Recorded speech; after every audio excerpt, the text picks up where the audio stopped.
আসসালামু আলাইকুম, welcome to the 13 class of zero থেকে হিরো। আজকে আমরা জিরো থেকে হিরো এই ক্লাসগুলোর 13তম ক্লাসটি করতে যাচ্ছি। আজকের এই ক্লাসের আলোচ্য বিষয় হলো ইংরেজি পার্টস অফ স্পিচের একটি গুরুত্বপূর্ণ অংশ এবং লাস্ট অংশ, সেটি হলো ইন্টারজেকশন। তাহলে চলুন প্রথমে জেনে নেওয়া যাক ইন্টারজেকশন কাকে বলে। ইন্টারজেকশন বলতে বোঝায় যে শব্দ দ্বারা আকস্মিক ভাব, অনুভূতি বা মনের ভাব প্রকাশ পায় সেগুলি হলো ইন্টারজেকশন। ইংরেজিতে বিভিন্ন ধরনের ইন্টারজেকশনাল শব্দ রয়েছে। এখানে কিছু গুরুত্বপূর্ণ ইন্টারজেকশনাল শব্দ দেওয়া হলো, যে শব্দগুলো ইংরেজির ইন্টারজেকশনের জন্য যথেষ্ট এবং ইংরেজিতে যে ইন্টারজেকশনগুলো এগেন অ্যান্ড এগেন ব্যবহার করা হয়। এখানে এমন কিছু গুরুত্বপূর্ণ শব্দ রয়েছে। তাহলে চলুন এই শব্দগুলোর অর্থ জেনে নেওয়া যাক।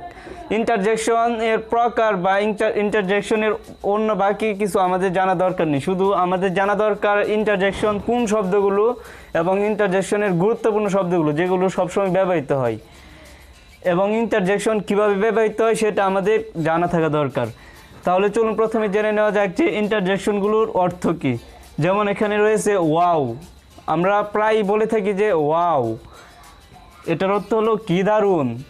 তারপর যেমন এলাস মানে হাইরে, আমরা বলি হাইরে, এই হাইরে কথাটির অর্থ হলো এলাস, এটি হলো একটি ইন্টারজেকশন। কোনো অপ্রত্যাশিত কোনো খারাপ ঘটনা ঘটলেই আমরা প্রায় বলে থাকি এই ইন্টারজেকশনটি আমরা প্রায় ব্যবহার করতে পারি। হাইরে হাইরে, যেমন বলতে পারি হাইরে তার বাবা মারা গেল, যেমন বলতে পারি হাইরে সে গেমটা হেরে গেল, হাইরে সে পরীক্ষাতে ফেল করে ফেললো। এভাবে আমরা সহজেই এই হাইরে ইন্টারজেকশনটি ব্যবহার করতে পারি। তারপরে যেমন রয়েছে হুররা, হুররা, হুররা মানে আপনি যখন কোনো কিছুর জন্য আনন্দ পান বা কোনো কিছু জিতে ফেলেন সেই জায়গায় আমরা হুররা শব্দটি ব্যবহার করি। যেমন হুররা মানে এর অর্থটি হলো আহা কি আনন্দ, আহা কি আনন্দ। হুররা শব্দটি আমরা প্রায় ব্যবহার করতে পারি যখন, যেমন মনে করেন যে আমি একটি ফুটবল ম্যাচ খেললাম, ম্যাচটি আমি জিতে ফেললাম, তখন আমি বলতে পারি হুররা, আমি ম্যাচটি জিতে ফেলেছি। এভাবে আমরা সহজেই হুররা শব্দটি ব্যবহার করতে পারি। এলাস শব্দটি বিপরীত শব্দ হলো হুররা। তারপরে রয়েছে যেমন হেলো, হেলো আমরা সাধারণত যখন আমরা গ্রিটিংয়ের সময় ব্যবহার করি, যখন আমরা কারোর সাথে পরিচিত হই তখন আমরা হেলো শব্দটি ব্যবহার করি প্রথমেই। যেমন বলতে পারি হেলো আই এম জাহিদ। তারপরে যেমন ওহে, ওহে হেলো প্রায় সেম ওয়ার্ড, একই ধরনের অর্থ তাদের। তারপরে রয়েছে ব্রাভো, ব্রাভো কথাটির অর্থ হলো সাবাস, ব্রাভো শব্দটার অর্থ হলো সাবাস। এই সাবাস শব্দটা আমরা বাংলাতে প্রায় ব্যবহার করে থাকি যখন আমরা কেউ যখন কোনো কিছু জয় লাভ করে কোনো কিছু থেকে, তখন আমরা ব্রাভো শব্দটি ব্যবহার করতে পারি। যেমন বলতে পারি সাবাস তুমি পরীক্ষা থেকে জিপিএ 5 পেয়েছো। যেমন আমরা বলতে পারি সাবাস সাকিবুল হাসান আজকে 5 উইকেট পেয়েছে। যেমন বলতে পারি সাবাস বাংলাদেশ দল আজকে ক্রিকেট খেলা থেকে জয়লাভ করেছে। এভাবে আমরা ব্রাভো শব্দটি ব্যবহার করতে পারি সাবাসের বদলে। তারপর যেমন রয়েছে আউচ মানে উফ, উফ যখন আমরা কোনো কিছু থেকে ফেল করি বা ব্যথা পাই কোনো কিছুর কারণে, তখন আমরা আউচ শব্দটি ব্যবহার করতে পারি। সেমভাবে আমরা ও শব্দটি ব্যবহার করতে পারি।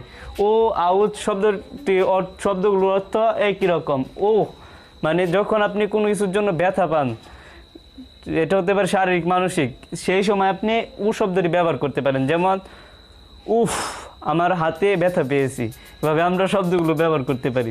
তারপরে যেমন রয়েছে হাস, হাস শব্দটি অর্থ চুপ করো চুপ করো। প্রায় আমরা বলি যে চুপ করো চুপ করো শিক্ষক আসতেছে বা টিচার আসতেছে, আমরা বলতে পারি হাস টিচার ইজ কামিং। বলতে পারি যে চুপ করো সিঙ্গার আসতেছে, হাস সিঙ্গার ইজ কামিং। এভাবে আমরা হাস শব্দটি ব্যবহার করতে পারি। তারপর যেমন রয়েছে হা হা, হা হা যখন আমরা স্মাইল দিই বা হাসি দিই তখন আমরা হা হা শব্দটি ব্যবহার করতে পারি।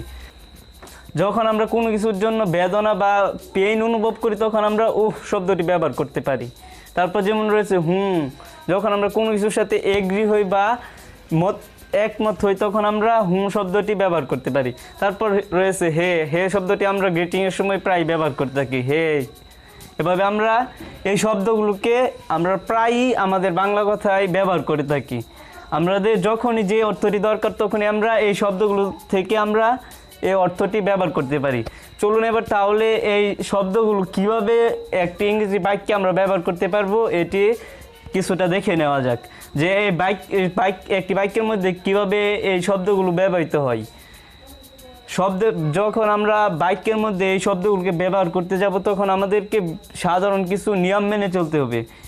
এই শব্দগুলোকে আমাদেরকে বাক্যের প্রথমেই ব্যবহার করতে হবে এবং এই শব্দগুলো ব্যবহার করার পরে আমাদেরকে একটি এক্সক্লেমেশন মার্কস বা আশ্চর্যবোধক চিহ্ন ব্যবহার করতে হবে। যেমন আমি এখানে ওয়াও শব্দটি ব্যবহার করেছি এবং ওয়াও শব্দটি ব্যবহার করার পরে আমি একটি আশ্চর্যবোধক চিহ্ন ব্যবহার করেছি। এই আশ্চর্যবোধক চিহ্নটি আমাকে অবশ্যই মাস্ট ব্যবহার করতে হবে। ওয়াও, ওয়াও, কি দারুণ, the movie is really fantastic. এই ইন্টারজেকশনাল শব্দগুলো ব্যবহার করার পরে আমাদেরকে একটি বাক্য ব্যবহার করতে হবে, ফুল বাক্য। যেমন ওয়াও, কি দারুণ, the movie is really fantastic, ছবিটি সত্যি অসাধারণ। ওয়াও, কি দারুণ, the movie is really fantastic, ছবিটি সত্যি অসাধারণ। প্রথমে আমরা কি করেছি, একটি ইন্টারজেকশনাল শব্দ নিয়েছি ওয়াও, তারপরে ইন্টারজেকশনাল শব্দের পরে আমরা একটি এক্সক্লেমেশন মার্কস মানে আশ্চর্যবোধক চিহ্ন নিয়েছি। এটি অবশ্যই আমাদেরকে আশ্চর্যবোধক চিহ্ন এখানে রাখতেই হবে, অবশ্যই আমাদেরকে রাখতে হবে। তারপর আমাদেরকে একটি বাক্য তৈরি করে ফেলতে হবে এই অর্থ অনুযায়ী।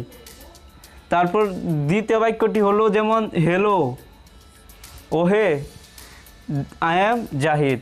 এটি আমরা প্রায় গ্রিটিংয়ের সময় বা কারোর সাথে দেখা হওয়ার পরেই বা কারোর সাথে যখন আমরা কোনো আলোচনায় নতুন কারোর সাথে কোনো আলোচনা করতে যাই তখন আমরা এই হেলো শব্দটি ব্যবহার করতে পারি ডিসকাশনের শুরুতেই। যেমন hello, I am Zahid, hello, I am Zahid মানে ওহে, আমি জাহিদ। অর্থ হলো ওহে, আমি জাহিদ।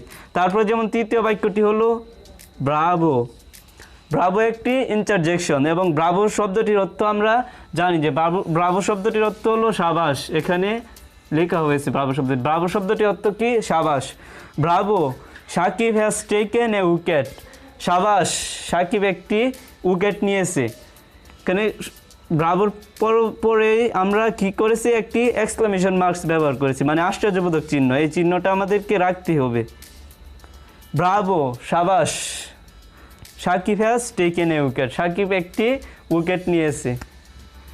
তারপর যেমন চতুর্থ বাক্যটির মধ্যে রয়েছে alas, they have lost the match.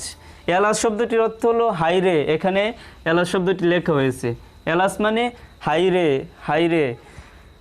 যখন আমরা কোনো কিছুর জন্য দুঃখ প্রকাশ করি তখন আমরা এলাস শব্দটি ব্যবহার করি। Alas, they have lost the match মানে তারা এই খেলাটি হেরে ফেলেছে।